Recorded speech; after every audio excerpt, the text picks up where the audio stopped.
Hello guys, Alex Fedotoff here, and today we have Fernando Campos. Fernando is the co-founder of Marketplace Ops. So their company helps Amazon entrepreneurs, people who sell on Amazon, just scale their business on Amazon. You guys do the pay-per-click, right? And you're also helping with product launches. Yeah, exactly. So we'll take care of basically the entire Amazon channel, everything from helping with like the strategy, product launches, advertising, content, creative. We'll even do video in-house, supply chain support, you name it. That's awesome. And you guys have helped like to generate merchants like extra $100 million. Yeah, we sold over $100 million on the platform to date. That's awesome. So thank you for joining me. Like, first of all, because it's I know you're in Hawaii, you're having a good time, and then like I'm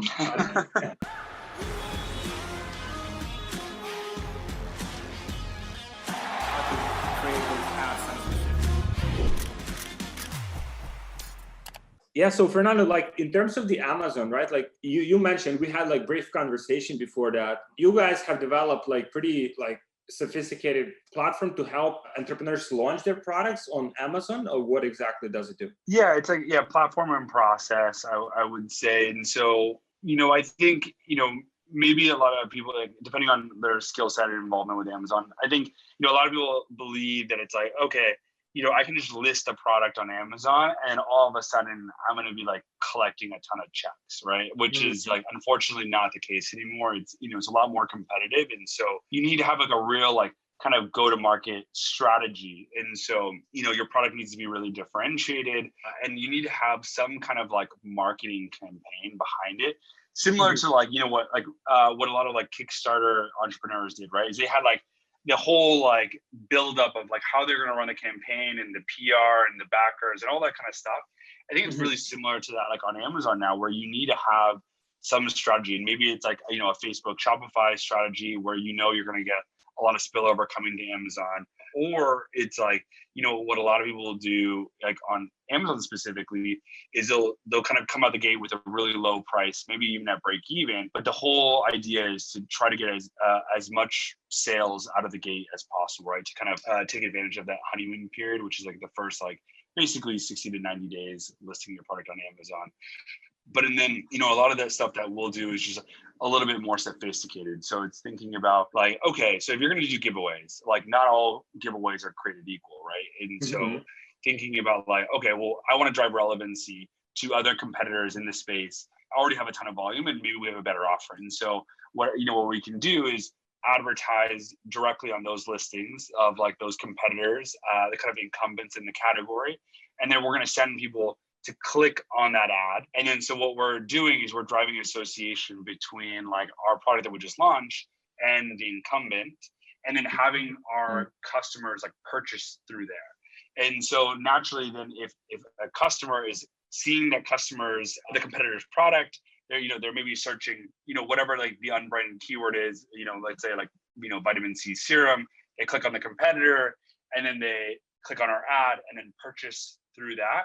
And we're driving that association between our two products. It's also, we're still getting that like unbranded keyword, like the credit for getting that sale on that on the unbranded keyword, and then driving the association, which is the really important part, so that we can kind of leapfrog the traffic from the competitor.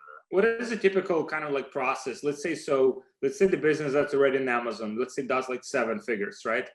And so we would just say that before you even launch the product, right, you have to like really put a lot of time and effort into like creating that niche, like sub niche, or creating that understanding and the competitive like advantage of the product before you even launch. Would you say how important would you say that is to just like how you market it, or maybe to your PPC, kind of like the profound kind of like advantage in the first place from your experience? It's a great question. I think it depends on the brand. This is a huge oversimplification, but I think, there's kind of, the Amazon native brands, right? No one's really ever heard of them. Like they're basically betting on unbranded traffic, right? Which is about like 70% of searches on Amazon. It's just like people searching for iPhone cable, whatever that is.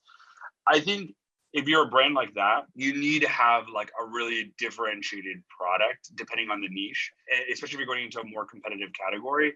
And yeah, you need to find a way to kind of stick out, especially with your main image, especially with your price, right? So if your competitors on the front page all have 3,000 reviews, then you need to have like an offer that's like 2 to 3 times better, or like, 30% like lower price, or something that's going to get people to actually click, because maybe you can get to 50 reviews in that first month, which is great, but at the end of the day, like it's still hard to convince people to choose your 50 reviews over everybody else that's got 3,000. In the second group, which is more of like a brand, right? Maybe you've like built out a really strong like Instagram or TikTok following, like whatever.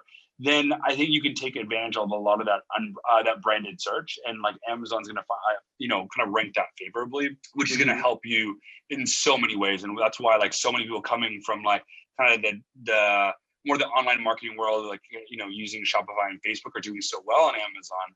Just naturally, they know how to run funnels and know how to run traffic really well. And so I don't think you need to worry about like the differentiated offering as much if you already have a ton of eyeballs, like and people are just coming to Amazon searching for your brand. So I think it kind of depends, but I would say like the best case is that you know how to drive like off Amazon funnels really well, and you have a differentiated offering.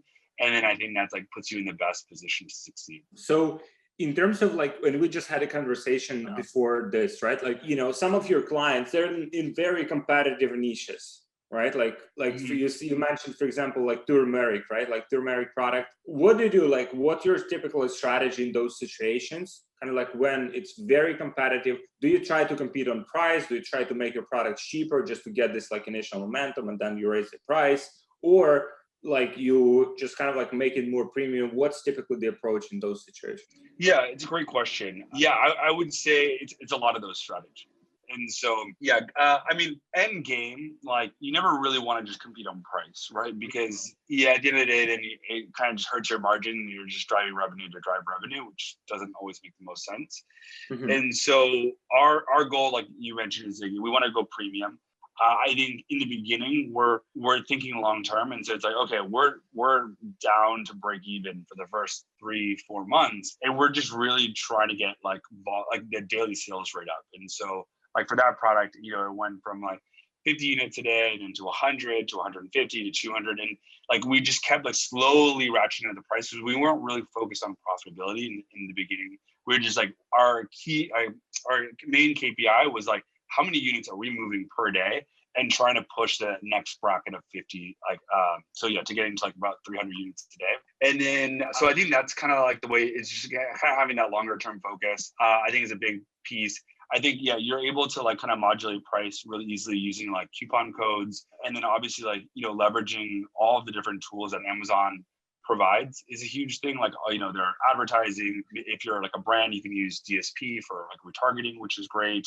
And then like the last piece, like kind of what we had been talking about a little bit prior, but it's just having like a really strong like plan in terms of like how are you going to execute these giveaways, what keywords are you going after, at what point do you switch which keywords, all that kind of stuff. I think is the part. It's a little bit more nuanced, but makes a huge difference actually. Hey guys, people have been asking me how we scale to multiple 6 figures or even 7 figures per month without getting shut down on Facebook, and we have a very sophisticated solution for this that I want to share with you, but it's just like too valuable to give away for free. So if you guys want this solution, just book a call with one of my team members and we'll show you exactly what it is and how it works, and we'll see if that's a good fit for you and for your business. So just book a call with my team member. We'll share it with you so you can scale your business to multiple 6 figures or even 7 figures per month without getting shut down on Facebook, without having inconsistency, and with high profitability. So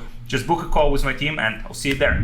Cool. So that's just like from my personal like experience. And I know some people, but like, have you ever had, or have you ever seen, for example, Amazon going after like the same category? Like after they see something is blowing up, they just do the Amazon basics or, whatever that is kind of like that category of items. It's like just cheaper, just beating everyone on price and just like dominating that niche and putting, the top kind of like competitors out of business. Have you ever seen that happening? Yeah, it's a good question. We've been really fortunate, and it hasn't happened to us or any of our clients really. I mean, I have seen where they, like, of course they come out with Amazon basics and they've got like whatever, like 80, 90 private label brands at this point. I think typically what they do, at least so far, is like a lot of the easy stuff, right? Like they're not really creating anything new. And so I think that's kind of like ties into maybe one of the earlier points, which is just like really trying to come up with something differentiated that's not as easy to replicate. Like if you're doing a supplement, you can do a blend. If you're or doing like a 2-pack instead of like a single pack. Other things like that just are a little bit more creative that other people aren't doing, or maybe partnering with an influencer or stuff like that. It's just harder to replicate. Because I think what they've done extremely well on is like obviously like the kind of commodity Me Too products coming from China, like, you know, the iPhone cables and things like that are really basic. But I think it's a lot harder to replicate like a real brand, especially within Amazon, because I feel like they're really ahead, obviously, like on, you know, their Alexa products and stuff like that, Kindle. I haven't seen them really like, especially like in the consumable space yet, really like nail down like a brand as well. And I mean, Amazon Basics is massive. Don't get me wrong. I think it's an incredible brand, but I don't really see them, at least as of today, doing anything as cool as like what a lot of the direct consumer brands are doing. And in terms of I see this on your website, Amazon Vendor Central. What does it mean, and how is it like different from like Amazon Seller Central? Yeah, it's a good question. So it's an invite-only platform, Vendor Central is, that is typically kind of reserved for larger brands, and that's kind of the reason why it's like invite-only. A lot of like larger brands that have kind of like the more B2B style of approach, right? So they're used to selling to like the Walmarts or the Targets, TJ Maxx, and so the difference between Vendor Central is that they're going to place purchase orders, and then they're going to take orders in bulk, and then actually they're taking the inventory risk. They're giving you the PO. They'll pay you like, you know, net 60, net 90, and then it's their responsibility to sell the inventory. Versus like Seller Central, you're kind of sending in inventory into their fulfillment centers. But the difference is that you're responsible for that inventory. So if it doesn't sell, like it's still on your balance sheet. And at the end of the day, like, you know, you'll have to dispose of it, or you'll have to deal with it. You'll get like the long-term storage fees if it doesn't sell. Depending on your agreement with Vendor Central, like sometimes you can have no returns. And so the main thing is that like the general idea is that they are buying the inventory at a wholesale pricing. They're taking responsibility, but there are some like, you know, advantages and disadvantages to that. Naturally, like you have to, you know, pay attention to your margins because now you're selling on wholesale, things like that. But the advantage is that now you're like shipped and sold by Amazon, which like, you know, can have like a lot of advantages because naturally Amazon wants to move through their own inventory that they purchased. But like the downside, one of the big downsides is they control the price. So like you can't say like MSRP of, you know, $19.99. They choose whatever. And so they can increase the price to hit the margin profile, which will decrease your sales, or they can like decrease the price if they want to move through a certain amount of inventory, which can like upset your other potential retailers and things like that.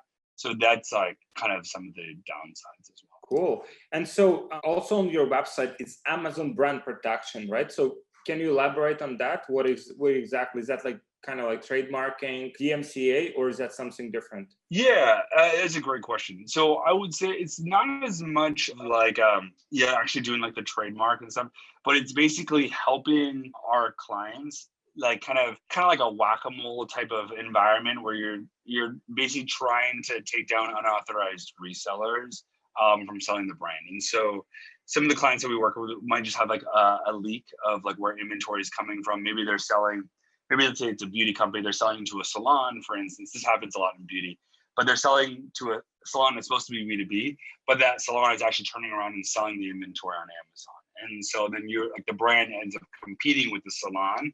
And so a lot of the time it's doing like, inventory test buys and taking pictures, helping them kind of close out those leaks, and then filing the appropriate cases with Amazon so that you are ideally like owning the buy box at like 100% is kind of like the goal of like the service that we're providing for clients there.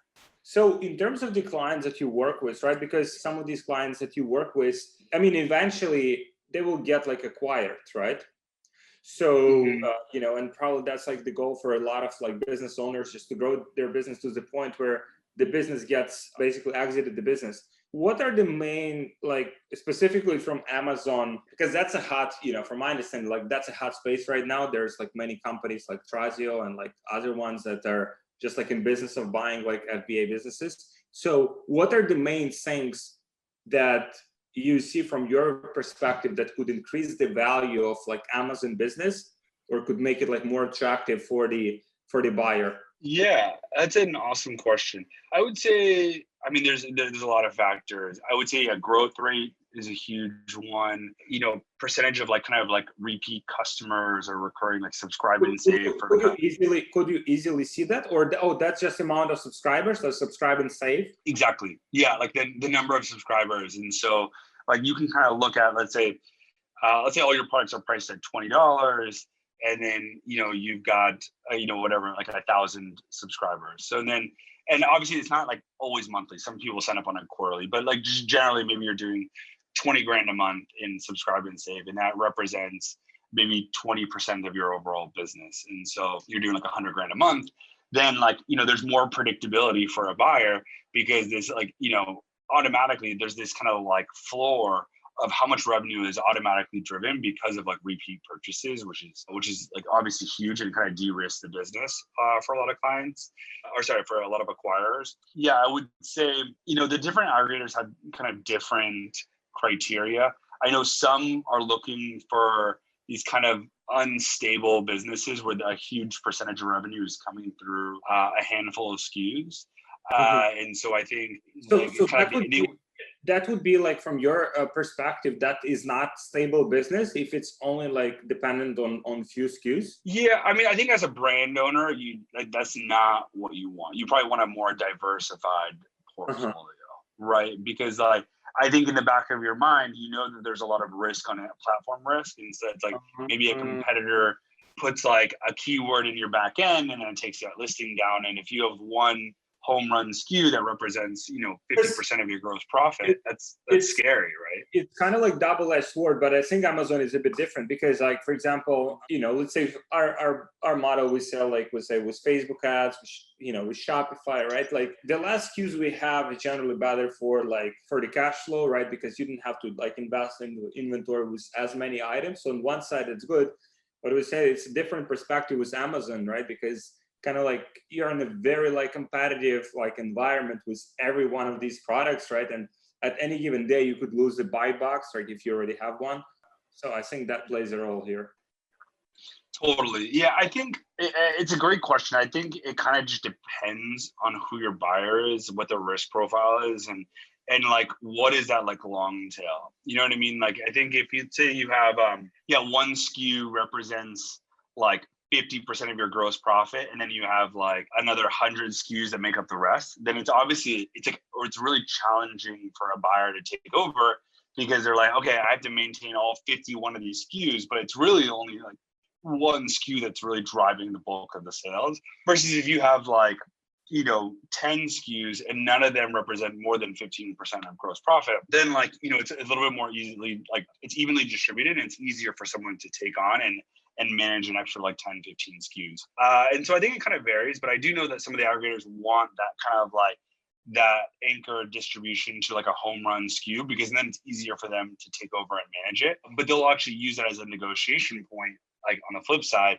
where they're going to like devalue your business because you have so much revenue concentration. But yeah, I would say, revenue concentration is a big one. Channel diversification, like how strong of a brand do you have? Like, are people actually like searching for your brand, or is it all just kind of like unbranded search is another big piece.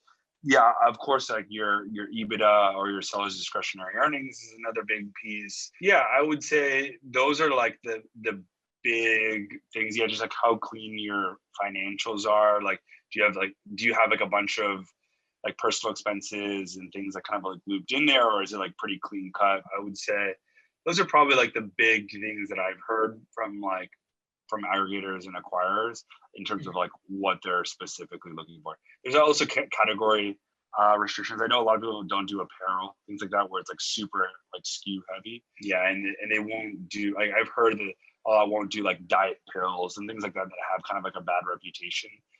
They won't necessarily do those either. Well, one of your clients, the Neurogum, for example, right? So because I think I've seen their product in Target, in Oh yeah. I mean, could be also like different for different brands.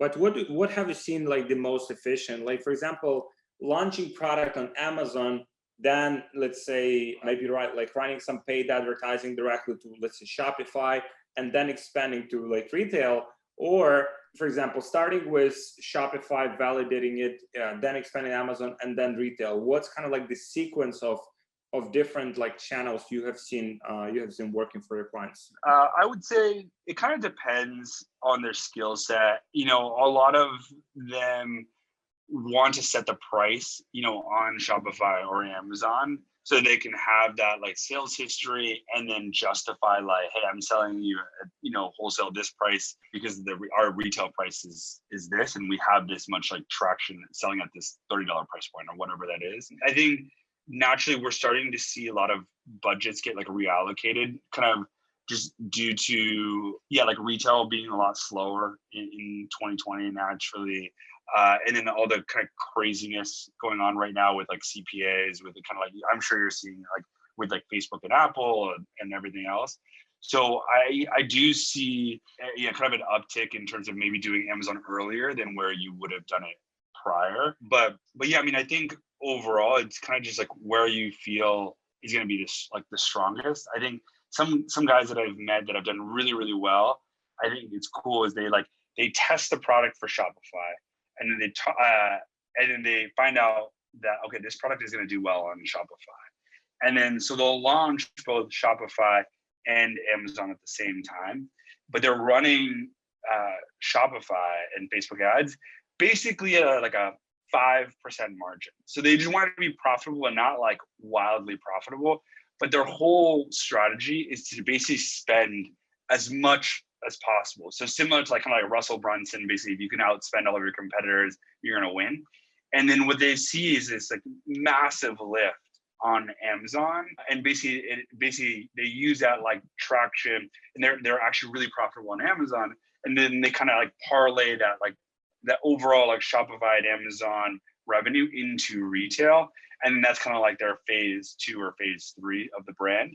And yeah, I've seen that work extremely, extremely well for those that are really familiar with digital marketing. Yeah, and I'm always really impressed by the people that can pull that off. Do you see any like specific categories like of products that are like blowing up right now? That, for example, if you were to start like a new brand, right, like on Amazon, that's your main area of expertise. Like, where would you go? Like, what kind of like would you go in the very like competitive market, and like because there's demand there, and you would just try to carve a niche or like find like some advantage to a certain product? Would you like try to find like totally new market and just try build something there? For Amazon, you need to have like actual demand that's there. If you haven't sold on Amazon before, I would not go into a really competitive category like supplements, for instance, or even like beauty, electronics. I just think it's gonna be hard to like launch there and to do really well. I would probably go more niche. But I think one of the major differences is, we see products all the time, right? And then sometimes people will kind of come up with a product. It's so cool, so innovative. But when I look at it, I'm like, I just don't see how people will actually search for this on Amazon. And so I think that's like one of the big distinctions between Facebook ads and Amazon ads is like for Amazon, it's all search-based, right? And so it's just like Google, where you need to actually be searching for that product, and then you're going to get hit with the ad, or you're going to see this like cool product, and then you end up clicking through and buying it. Where like, Facebook is actually like really great in that, in terms of like discovery of new products, because it's kind of more like interruption based like marketing, right? Where it's like, I didn't know I need this, but like now I want it, right? And I think that's like what's so powerful like about the targeting there. And so I think just like using like a brand analytics is a tool that's within Amazon Seller Central platform that actually ranks all the keywords, like the top 2.5 million or so keywords based on search frequency. And you can search based on like months or based on quarter. And that kind of gives you like relative like keyword distribution and strength, which is really helpful in terms of determining like, okay, do people actually care about this or not really? But yeah, I would try to avoid like trendy products, like maybe like chlorophyll or something like that. That's like really big on TikTok right now. But just trying to find something that's maybe a little bit earlier that you think is going to be like here for a while, but yeah, it's just not as like competitive as like maybe like some. And so in terms of the, because you guys help with search rankings on Amazon, right? What have you found to be like the most important factors in terms of, let's say, just launching a new product and then getting it to that like buy box level? What are the most like important factors? Yeah, I would say honestly, it's just like how good is the product? I think if you were to sell a few years ago, you could kind of like prop things up with the reviews. You could like get away with like something that was like 4 stars. But I think, the Amazon consumer is just getting like smarter. And so they're reading reviews more. And now there's a way to request for ratings in like an automated way, which helps you drive up your reviews really quickly, which is great. But yeah, at the end of the day, they're becoming more savvy. And so you need to have a really good product that will continuously get good reviews.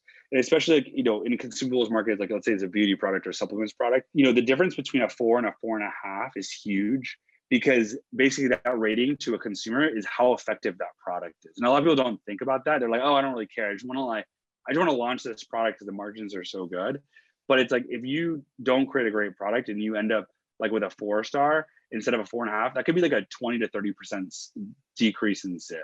You know what I mean? And so like really thinking about like that whole product experience and creating a really good product from the beginning, I think is probably the most important factor. And then like, next is just like, how you tell that story through your listing, right? Like, how do you like really get somebody to convert when you're there? Like obviously the reviews and ratings is a big piece, like price, like you mentioned, huge piece, but it's just like really creating like great images, not only just showing the product, but it's just like, I think when you see a really good listing, you can see, you don't have to read the bullets, because the pictures actually display all the benefits and like what it's like to own the product, where you don't even have to go to the bullets. And I think that's where you do a really good job. It's like you'll see like the us versus them, and so it's like an infographic showing like all the highlights of this product against everybody else. Like boom, boom, boom. Exactly, and it's like, and then there's like the feature breakdown image that shows like, okay, this is why this is better, and this is why this is better, and like this is why this is better. And then you have like, of course, like the lifestyle images, or someone's like happy, like using the product or whatever, and like maybe different use case images. But I think like just like all of that is just like, those are each are different levers, just like advertising is the lever, like your bullets and like your enhanced brand content is the lever. But I think it's just like really doing a good job on that entire picture and not only focusing on one thing. Because I think some people just have like a kind of a, maybe a little bit more of a narrow mindset where all they care about is like their advertising percentage and like their tacos and like what their ACOS is, but they're not like really thinking about like, am I doing a good job in like the creative of like this image, or have I even created a great product? And I think I really like nailing all of those aspects is what's going to make a product do really well or not. That's awesome. I like how you kind of like simplified it, right? Like the product and then the communication of the store, that's pretty much like those like 2 things. Yeah, exactly. So how is in terms of the, I know like few years, as you said, a few years ago, there was like this, you could have like manipulated some like reviews, or like people would do like fake reviews, or kind of like send a lot of traffic to the listing. So then Amazon would think that it's like relevant or like in demand, and then it would raise it like higher in search results. Like, is that still viable? Is that still like, do you still see people manipulating that on such level as before? Yes. Yeah, 100% still happens. I think for as long as selling exists, like people will be trying to game the system. Mm-hmm. So maybe to simplify things, it's like there's kind of like the white hat strategies, right? Which is you only do what's like only okay by Amazon, right? And it's very, very limited. And then you have like black hat, which is like what all the like kind of crazy articles that get written about, but it's the people that do like really, really like dirty tactics that are easy to catch. And then you have like the gray, which of course is like the biggest range and like the most like difficult to like decide what and what not to do. But these are like the tactics that are, harder to track, or, maybe are semi against the rules. But of course, Amazon writes their rules very vaguely because they want the ability to kind of come down on anyone that they want to. But it's like, I think what is great about working with like a consultant or whatever is that, they will actually give you like a recommendation of like, look, here's the white, here's like the black, here's what I would recommend, and like this is like kind of the best way forward. But yeah, you're absolutely right. Like I think there are always going to be these kind of tactics that help you like basically climb up to page one faster. And I think it's important to understand what is available to you, and then kind of deciding based on your risk appetite, like what you want to use for your business. But yeah, absolutely. Like it's a huge part of the platform still. So is Amazon getting like more sophisticated? Because I mean, probably as people who trying to cheat the platform, like getting more sophisticated, Amazon itself is getting more sophisticated, right? Do you see that kind of like gap? Like who's winning currently? 100%. Yeah, so I would say Amazon's getting way more sophisticated. And then so that pushes the boundaries where sellers become more sophisticated. And then it basically, everyone kind of does more tactics, I guess you would say. But the people that really do it consistently and like understand like how to stay like ahead of the curve becomes a smaller and smaller percentage over time. Because it just it's harder, right? And so like, yeah, I mean, I'm sure like in the Facebook world, right? If you looked at it 5 years ago, it was probably a lot easier, a lot cheaper. So like any kind of like person that was somewhat quantitative could run ads and make money. But I think over time it just gets more and more competitive, and so it kind of just filters through. And so the people that are still able to do it today it's probably, and to do it well, is probably a smaller group than it was 3 years ago or 5 years ago. And I think it'll continue to be the kind of like a war against attrition in that sense, where it just gets us like the best people kind of consolidate over time. If you want to get a free course on transitioning from dropshipping to 8-figure e-commerce brands, and also on scaling e-commerce businesses with high profitability, there should be a link below. Apply, just fill your information. You will also get access to the private community of 6, 7, and 8-figure entrepreneurs. Now, this link is only for people who already do at least $30,000 per month or more in sales and want to scale their sales, want to scale their profitability, want to avoid banned ad account issues. So if that's you, just apply for that. There should be a link in the description. Click on it, get free resources. It's completely free of charge, and you'll get a lot of value out of it. So make sure you click, get access, and let's get back to the video. What would be your like main piece of advice to, let's say, Amazon sellers at like 7-figure level, want to get to 8-figure level? Like, what would you recommend to them?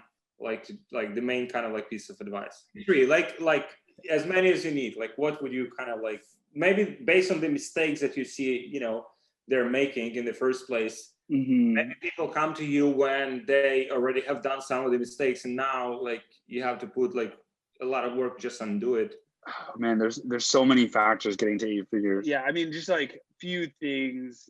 I would say just like choosing the right category.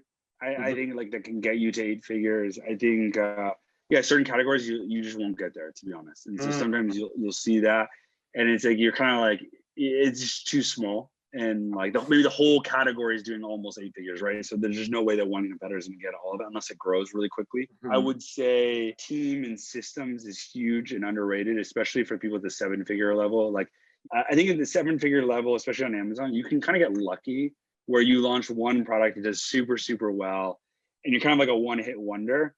And so then, at that point, you don't really have the process and the team to really get to that 8-figure level. And so I think, starting to invest in that, like really like documenting your SOPs and kind of hiring out some of the lower value tasks, like, support and operations and like things like that, so that you're really focusing on, at least for an Amazon business, the two things that are going to really drive that 8-figure growth.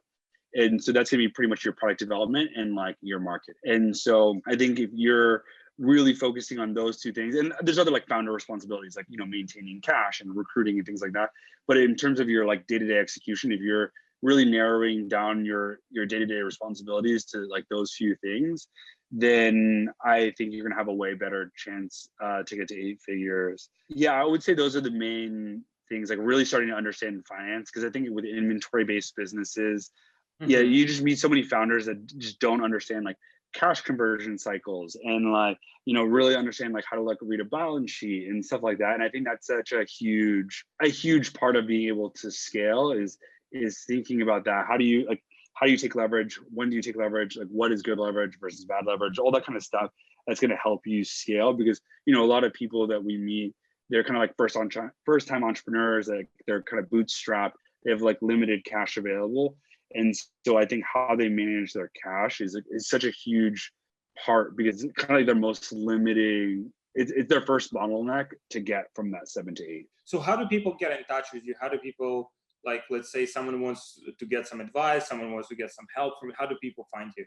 Yeah, I mean, they can, always reach out to me, like, on LinkedIn, or Fernando at marketplaceops.com. And happy to help. And we'll have the links as well below the video, so you guys can just reach out to Fernando if you have like any Amazon specific questions. If you already have some momentum on Amazon, you want to take it to the next level, then just reach out to Fernando and he'll see if he can help you out. Thanks, man. Yeah, I appreciate you taking the time and for including me.